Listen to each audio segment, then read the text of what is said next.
Very good morning, all of you. Welcome you all on our YouTube channel, The Learning with Fun. I am Dr. Manjuta Akshar.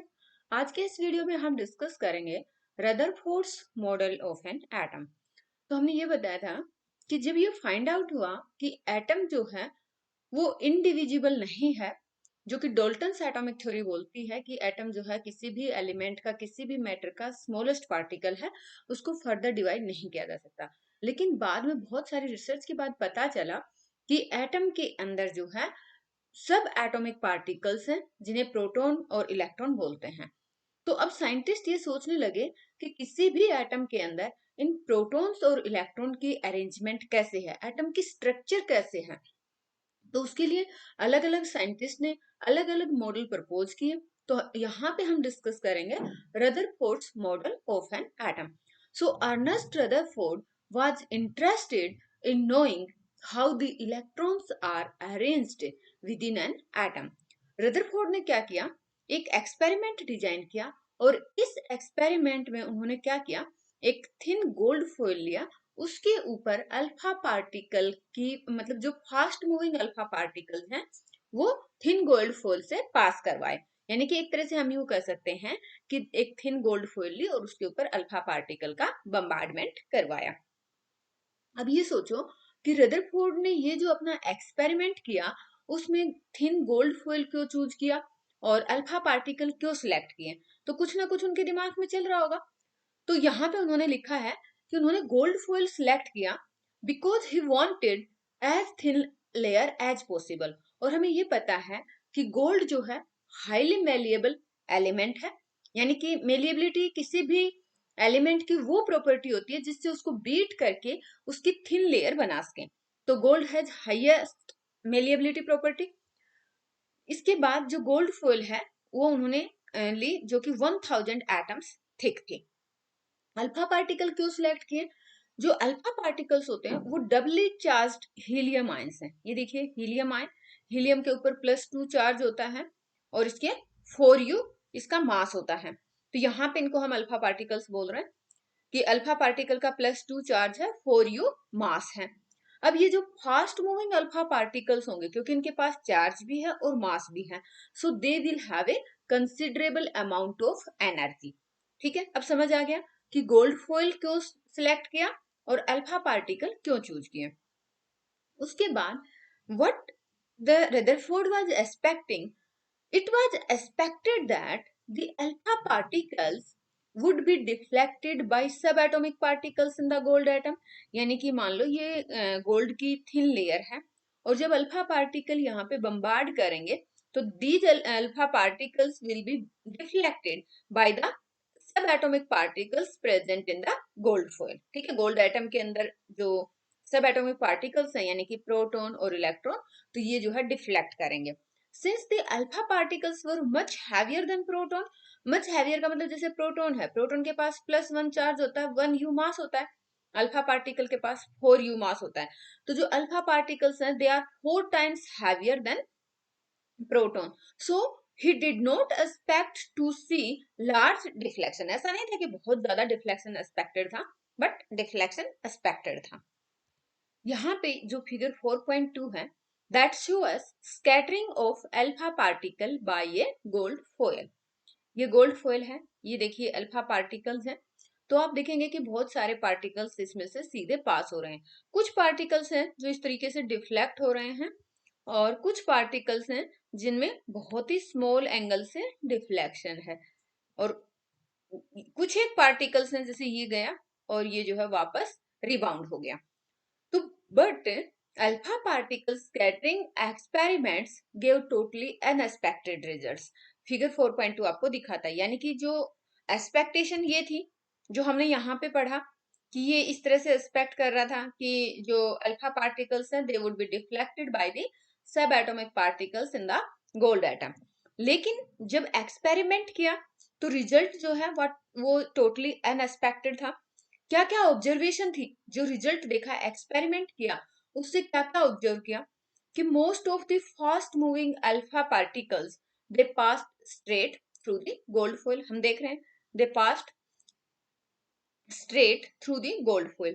Some of the alpha particles were deflected by the foil by the small angles, कुछ जो है बहुत small angle से deflect हो रहा है.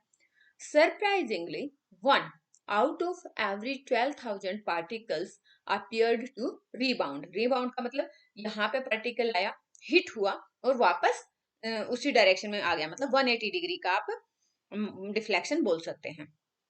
सो in the words of the Rutherford, अब इस एक्सपेरिमेंट के बाद जो रदरफोर्ड ने ऑब्जर्व किया, तो रदरफोर्ड क्या बोलते हैं कि this result was almost as incredible as if you fire a 15-inch cell at a piece of tissue paper and it comes back and hit you. Okay इतना सरप्राइजिंगली था कि टिश्यू पेपर के ऊपर suppose करो आपने एक piece रखा है और उसके ऊपर आप फायर कर रहे हैं एक 15-इंच सेल, तो वो आपका जो है हिट होके टिश्यू पेपर पे हिट होके और वापस आपको लगे, तो टोटली अनएक्सपेक्टेड सा रिजल्ट था. उसके बाद क्या हुआ, मतलब रदरफोर्ड आगे बोलते हैं कि let's think of an activity in an open field to understand the implications of this experiment. Suppose करो उन्होंने बताया कि एक चाइल्ड जो है किसी वॉल के सामने खड़ा है और उसकी आईज बंद है. अब हम क्या करते हैं, वो जो बच्चा है वो पत्थर फेंकेगा at the wall from a distance, है ना. The child throw the stones at the wall from a distance. तो होगा क्या, मान लो उसने आंखें बंद कर रखे हैं, बट एवरी टाइम जब वो पत्थर फेंक रहा है तो उसको एक आवाज सुनाई देगी. Every time he here A sound when each stone strikes the wall, and if he repeats this 10 times he will hear the sound 10 times. But if a blindfolded child were to throw stones at a barbed wire fence, most of these stones would not hit the fencing and no sound would be heard. ऐसा क्यों होगा, देखो fencing इस तरह से होती है कि मान लो ये तारे हैं, वायर्स हैं, और इन वायर्स के बीच में जो ना काफी गैप होता है. तो ऐसा क्यों होगा कि मान लो पत्थर फेंक रहा है बच्चा, और ये पत्थर जो है, ये जो वायर के बीच में गैप है, अगर इसमें से डायरेक्ट निकल जाता है, इनको टच नहीं करता है, तो क्या यहाँ पे कोई साउंड होगी? कोई साउंड नहीं होगा, बच्चे को कोई साउंड नहीं सुनाई देगा. लेकिन जहां पे जब वायर से टच करेगा तब साउंड सुनाई देगा. तो ऐसा क्यों हुआ कि there are loads of the gaps in the fence which allow the stone to pass through them. Following a similar reasoning, तो ये सारा मतलब रदरफोर्ड ने सारा ऑब्जर्वेशन किया, इस तरह से सोचा. उसके बाद इसी रीजनिंग के बेस पे रदरफोर्ड ने कंक्लूड किया कि जो अल्फा पार्टिकल स्कैटरिंग एक्सपेरिमेंट है, वहां से मतलब जो उनका स्कैटरिंग है या डिफ्लेक्शन है, तो वो किस टाइप से हो रहा है और एटम की स्ट्रक्चर किस तरीके से है. तो अब यहाँ पे हम कंक्लूजन देखते हैं, रदरफोर्ड के कंक्लूजन जो एक्सपेरिमेंट किया. पहला कंक्लूजन ये था कि most of the space inside the atom is empty because most of the alpha particles pass through the gold foil without getting reflected. तो इसका मतलब जैसे मान लो ये आपका एटम है, यहाँ पे कुछ ओपन स्पेस है, तो ये मान लो इस तरीके से पार्टिकल गया और सीधा पास हो गया क्योंकि कहीं पे कोई रुकावट ही नहीं है ना. तो ओपन स्पेस बहुत ज्यादा है. सेकेंड इनका कंक्लूजन ये था कि very few particles were deflected from there path. तो इसका मतलब क्या है, indicating that the positive charge of the atom occupies very little space. यानी कि सपोज करो ये एटम है, तो इसके अंदर पॉजिटिव चार्ज कहीं थोड़ी सी जगह में है, क्योंकि बहुत कम पार्टिकल जो है वो डिफ्लेक्ट हो रहे थे फ्रॉम देयर पाथ. अब थर्ड कंक्लूजन ये था कि a very small fraction of the alpha particles were deflected by 180 degree, जो ये इंडिकेट करते हैं कि all the positive charge and mass of the gold atom were concentrated in a very small volume within the atom. यानी कि यहाँ पे अगर हम यूं कहें कि एटम के अंदर जितना भी चार्ज है, यानी कि पॉजिटिव चार्ज, नेगेटिव चार्ज की बात नहीं हो रही, पॉजिटिव चार्ज, और जितना भी एटम का मास है वो सारा का सारा सेंटर में कंसेंट्रेटेड है, और इस जगह को नाम दिया न्यूक्लियस. तो यहाँ पे किस चीज की डिस्कवरी हुई, एटम के अंदर न्यूक्लियस की डिस्कवरी हुई. कौन से एक्सपेरिमेंट से, रदरफोर्ड के गोल्ड स्कैटरिंग एक्सपेरिमेंट से. गोल्ड फॉइल स्कैटरिंग एक्सपेरिमेंट जो किया उससे किसकी डिस्कवरी हुई, न्यूक्लियस की डिस्कवरी हुई. So from the data, he also calculated that the radius of the nucleus is about 10 to power 5 times less than the radius of the atom. यानी कि suppose करो कि ये आपका न्यूक्लियस है, न्यूक्लियस के अंदर एटम का जो मास है वो न्यूक्लियस के अंदर है, एटम का जो पॉजिटिव चार्ज है वो भी न्यूक्लियस के अंदर है, लेकिन इसकी रेडियस जो है वो बहुत छोटी है as compared to the radius of the atom. कितनी छोटी है? About 10 to power 5 times less than the radius of the atom. So इन एक्सपेरिमेंट के बेसिस पे रदरफोर्ड ने nuclear model of atom forward किया। अब न्यूक्लियर मॉडल ऑफ एटम के क्या क्या फीचर्स हैं वो यहाँ पे देख लेते हैं। जो न्यूक्लियर मॉडल ऑफ एटम है वो बोलता है कि there is a positively charged centre in an atom called the nucleus, यानी कि ये पॉजिटिवली चार्ज्ड सेंटर है एक एटम के अंदर जिसको न्यूक्लियस बोलते हैं। And nearly all the mass of an atom resides in the nucleus, लगभग सारा मास इसी न्यूक्लियस के अंदर प्रेजेंट है। एटम का almost all the mass present in this nucleus. Second point ये बोलते हैं the electron revolve around the nucleus in circular path, यानी कि ये जैसे आपका न्यूक्लियस है तो इलेक्ट्रॉन जो है न्यूक्लियस के बाहर सर्कुलर पाथ में रिवॉल्व कर रहे हैं। थर्ड पॉइंट था the size of the nucleus, ये जो न्यूक्लियस का साइज है ये जो है बहुत स्मॉल है as compared to the size of the atom. ये हुआ रदरफोर्ड्स मॉडल ऑफ एटम। अब इसमें ड्रॉबैक क्या थी? क्या ये एटम के स्ट्रक्चर को एक्सप्लेन कर पाया? ड्रॉबैक ये रही कि इलेक्ट्रॉन का एटम के अंदर क्या अरेंजमेंट है रदरफोर्ड वो सही से नहीं बता पाए, क्योंकि रदरफोर्ड बोलते हैं कि इलेक्ट्रॉन जो है ये एटम का न्यूक्लियस और न्यूक्लियस के बाहर इलेक्ट्रॉन रिवॉल्व करते हैं। Revolution of electron in a circular orbit is not expected to be stable.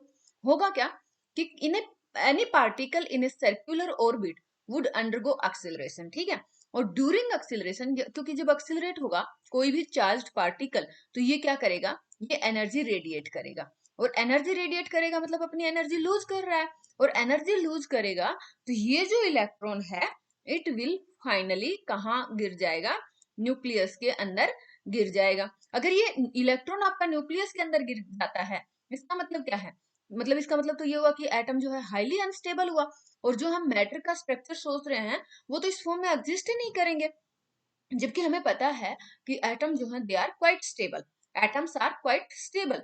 तो जो रदरफोर्ड का मॉडल था वो यहीं पे फेल हो गया कि जो इलेक्ट्रॉन के क्या अरेंजमेंट है एटम के अंदर वो एक्सप्लेन नहीं कर पाए। अब हमने यहाँ पे पढ़ लिया पूरा रदरफोर्ड्स मॉडल ऑफ एटम। अब हम थोड़ा सा जान लेते हैं रदरफोर्ड साहब के बारे में। तो 1871 टू 1937 इनकी लाइफ हिस्ट्री है, और इनको न्यूक्लियर फिजिक्स का फादर बोला जाता है। यानी कि अगर आपसे क्वेश्चन बन जाए who is known as father of nuclear physics, so answer होगा रदरफोर्ड। रदरफोर्ड फेमस है for his work on radioactivity and discovery of nucleus of an atom. तो अब यहाँ पे देखो एटम के न्यूक्लियस की डिस्कवरी किसने की? रदरफोर्ड ने, ठीक है। रेडियो एक्टिविटी के बारे में रदरफोर्ड फेमस है, और इनको नोबेल प्राइज मिला केमिस्ट्री में 1908 में। तो ये हुआ रदरफोर्ड के बारे में। तो इस वीडियो में this is all about Rutherford's model of atom. Thanks for watching the video. जय हिंद।